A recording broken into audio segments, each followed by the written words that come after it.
মাধ্যমিক আর উচ্চ মাধ্যমিক চলছে বলে তোদের 11কে তো ভুলে যাওয়া যায় না। তবে তাই 11-এর বায়োলজি সাজেশনটা নিয়ে কিন্তু আমি চলে এসেছি। এগুলো অবশ্যই করে যা। ম্যাক্সিমাম স্কুলে কালকেই হয়তো বায়োলজি পরীক্ষা, তবুও কিছু কিছু স্কুলে দু একদিন বাদে হবে। তো যে স্কুলে, তোর স্কুল যাই হোক না কেন, তুই যে স্কুলেই পড়িস না কেন, আমি যে প্রশ্নগুলো বলছি এগুলো অবশ্যই করে যা, তুই কমন পাবিই পাবি। তো প্রথমেই চলে আসবো আমাদের যে, তোরা জানিস যে আমাদের যে দুটো ইউনিট আছে তার মধ্যে প্ল্যান্ট ফিজিওলজি যেটা আছে, প্ল্যান্ট ফিজিওলজি এখান থেকে 17 নম্বর আসে। তো তোরা অনেকেই আমার লেখা সম্রাট এক্সক্লুসিভ ক্লাস 11-এর বায়োলজি বই কিনেছিস। তো সেখানেও কিছু প্রশ্ন দিয়েছি, তবে আমি এখানে একদম প্রশ্নগুলোর মধ্যে বাছাই করে দিচ্ছি। ভালো করে তোকে করে যেতে হবে। দেখ, সালোক সংশ্লেষের মধ্যে 2 নম্বর হিসেবে করবি জলে দ্রবীভূত ও অ্যালকোহলে দ্রবীভূত উদ্ভিদ রঞ্জকের নাম, শোষণ বর্ণালী, কার্য বর্ণালী, PS1 PS2 পার্থক্য, হিল বিক্রিয়া, ক্রাঞ্জ অ্যানাটমি, লোহিত চ্যুতি, C4 চক্রকে হ্যাচ ও স্ল্যাক চক্র বলা হয় কেন, C3 চক্র, C4 চক্র, ক্যাম দশা, এগুলো কিন্তু 3-এ আসতে পারে, C3 C4 আর ক্যাম।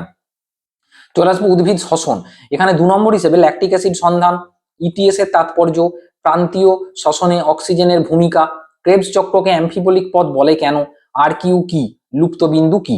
3 মার্কস হিসেবে যেটা দেখবি গ্লাইকোলাইসিসের ছক, ক্রেবস চক্রের শব্দচিত্র। এই দুটোর মধ্যে একটা কিন্তু ম্যাক্সিমাম স্কুলে আসবেই আসবে। বা তো কোনো কোনো স্কুলে দেখবি শব্দচিত্র একটা পার্ট তোকে তুলে দিল, দিয়ে তোকে জানতে চাইতে পারে যে কোন একটা জায়গায় ধর জিজ্ঞাসা চিহ্ন দেওয়া আছে বা ABCD এরকম ওয়ার্ড, মানে এরকম লেটার দিয়ে দিয়েছে, দিয়ে বললে এ অংশটা কি লেখো, একই ব্যাপার। সেক্ষেত্রে তোকে শব্দচিত্রটা জানতে হবে, নাহলে কিন্তু তুই উত্তরটা দিতে পারবি না। এরপর সবাত শ্বসনে এটিপি উৎপাদনের হিসাব সারণী আকারে দেখাও, সন্ধানের ব্যবহারিক প্রয়োগ। এরপর চলে আসবো উদ্ভিদের বৃদ্ধি বিকাশ, আহ ডি ও রিডিফারেন্সিয়েশন, হ্রস্ব ও দীর্ঘদিবা উদ্ভিদের নাম, ফাইটোক্রোম, PFR PR অনুপাত কিভাবে আলোক পর্যায়বৃত্তি নিয়ন্ত্রণ করে। যারা আমার অনলাইন ক্লাসে ছিলি তাদেরকে আমি বেশ কিছু বোধমূলক প্রশ্ন করিয়েছিলাম, কারণ এই ইউনিটটা থেকে বেশ কিছু বোধমূলক প্রশ্ন একটা কিন্তু আসার চান্স আছে 4 নম্বরের বোর্ডের প্যাটার্ন অনুযায়ী। বা যারা আমার সম্রাট এক্সক্লুসিভ ক্লাস 11 জীববিদ্যা বইটা কিনেছি, সেখানেও দেখবি আমি বেশ কিছু বোধমূলক প্রশ্ন করে দিয়েছি। ঠিক আছে, তো বোধমূলক প্রশ্ন এরিয়াটা একটু দেখে যাবি, বা বোর্ডের কিছু মডেল প্রশ্ন সলভ কিন্তু আমি করিয়ে দিয়েছি, সেগুলো একটু দেখে যাবি। বা তুই যে স্যারের কাছে পড়িস, তিনি যেগুলো করিয়েছেন বোধমূলক প্রশ্ন যদি করিয়ে থাকেন, সেগুলো কিন্তু অবশ্যই দেখে যাবি। আচ্ছা, এরপর চলে আসবো আমাদের মানব শারীরবিদ্যা। এখান থেকে কিন্তু টোটাল 18 নম্বর আসে, এটা কিন্তু বেশ বড় একটা এরিয়া। পরিপাক ও শোষণ, পরিপাক ও শোষণ যদিও নিটে নেই, কিন্তু এটা আমাদের 11-এর সেকেন্ড সেমের সিলেবাসে আছে। তাই এখানে 2 নম্বর হিসেবে দেখবি Castle intrinsic factor, crypts of Lieberkühn, পিত্ত লবণের দুটি পিত্তরঞ্জক ও পিত্ত লবণের নাম, ব্রুনারের গ্রন্থি, পেরিস্টলসিস, কাইলোমাইক্রন ও মাইসেলি, ফ্যাটের পরিপাকে পিত্তরসের ভূমিকা, সাক্কাস এন্টেরিকাস কি।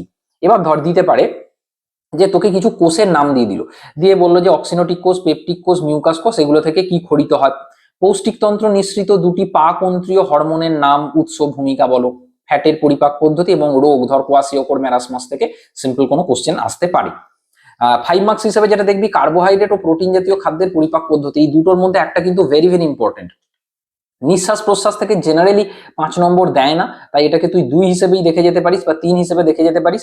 এখানে যেটা দেখবি যে আবহ সহিষ্ণুতা বা অ্যাসফিক্সিয়া, বা ধর কিছু যে সংজ্ঞাগুলো আছে না, টিভি, IRV, ERV, এদের তোর হচ্ছে যে পরিমাণটা কত, ক্লোরাইড শিফট, বোর ও হ্যালডেন প্রভাব কি, এই জায়গাটা দেখে যাবি। আর শ্বাসবায়ু পরিমাণের লেখচিত্র বা অক্সিজেন হিমোগ্লোবিন বিয়োজনের লেখচিত্র, কখন লেখচিত্রটা ডান দিকে সরে যাচ্ছে, কখন লেখচিত্রটা বাঁ দিকে সরে যাচ্ছে, এগুলো একটু যেন কনসেপ্ট ক্লিয়ার থাকে।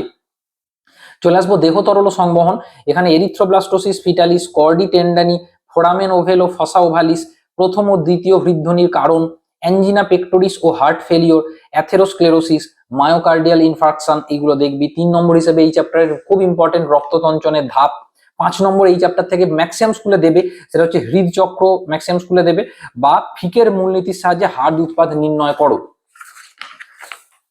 এরপর চলে আসবো রেচন। রেচনের মধ্যে 2 নম্বর হিসেবে পোডোসাইট কোষ, মূত্রের স্বাভাবিক অস্বাভাবিক উপাদান, নেফ্রনের অন্তর্মুখী ধমনিকার থেকে বহির্মুখী ধমনিকার ব্যাস ছোট হয় কেন। 3 মার্কস হিসেবে দেখবি বৃক্কের কার্যকলাপ নিয়ন্ত্রণে রেনিন ও অ্যাঞ্জিওটেনসিনের ভূমিকা, কাউন্টার কারেন্ট কি, এই জায়গাটা দেখবি। চলন গমনে দেখবি পেশি 2 নম্বর হিসেবে পেশি সংকোচনে অংশগ্রহণকারী দুটি প্রোটিনের নাম, পেশি সংকোচনে ক্যালসিয়ামের ভূমিকা, সমদৈর্ঘ্য ও সমটান পেশি সংকোচন। তোরা অনেকেই এখন হয়তো কমেন্ট করতে শুরু করে দিয়েছিস স্যার PDF এর ব্যাপারটা। তো এই ভিডিওর ডেসক্রিপশনে দেখবি আমাদের যে হোয়াটসঅ্যাপ চ্যানেলের লিঙ্ক দেওয়া আছে, তো ওই হোয়াটসঅ্যাপ চ্যানেলে তোরা জয়েন করে যাবি। একদম সম্পূর্ণ ফ্রি অফ কস্ট এই পিডিএফটা তোকে আমি সেখানে আজকেই দিয়ে দিচ্ছি। ঠিক আছে, এই হোয়াটসঅ্যাপ চ্যানেলে তোরা জয়েন করে যাবি। আচ্ছা, রোগগুলো কিন্তু অবশ্যই দেখবি, যেমন ধর গাউট, আর্থ্রাইটিস, এগুলো দেখবি।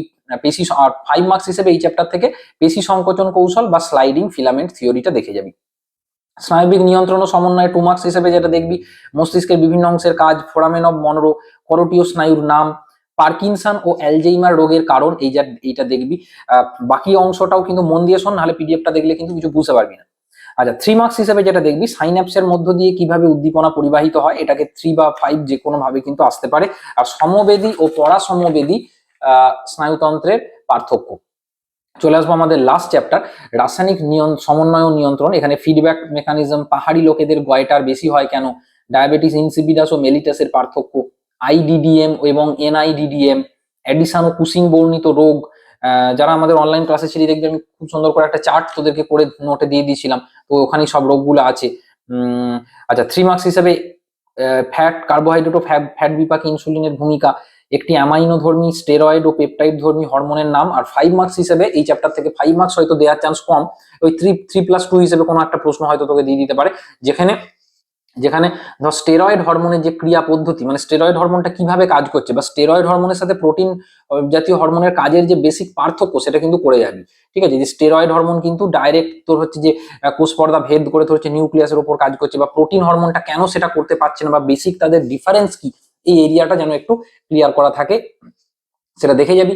আর খুব তোদের 11-এর পরীক্ষা খুব ভালো হোক। 12-এর জন্য আমাদের রেগুলার বেসিসে ক্লাস আসবে, সেটা চ্যানেলে তোরা লক্ষ্য রাখিস, চ্যানেল সাবস্ক্রাইব করে রাখিস। দেখা হবে নেক্সট ভিডিওতে। Thank you.